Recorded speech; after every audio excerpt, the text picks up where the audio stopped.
Сәлем достар, бүгін тунец балы қосылған дәмді салат дайындаймыз. Салат дайындау үшін бізге қажетті ингредиенттер бұл айсберг салаты, қызанақтар, маслины, фета ірімшігі, қызыл пияз, жұмыртқа. Мен бөдене жұмыртқасын қолдандым. Және де ең бастысы бұл жерде тунец балы қажет. Барлық ингредиенттерді видеода көргендеріңіздей орташа бөліктерге турап тарелкеге саламыз.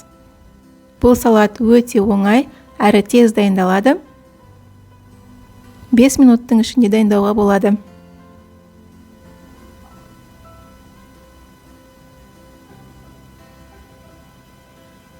Тунец балығын осы қасықтың көмегімен салсаңыздар болады.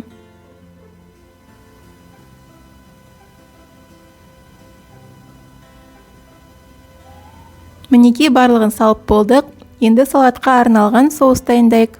Ол үшін бізге қара бұрыш, тұз, жарты лимонның шырыны, орегано және де зәйтүн майы қажет.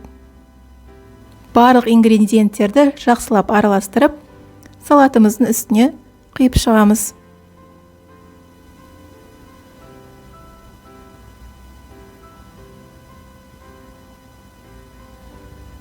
Мінекей соусымыз дайын болды.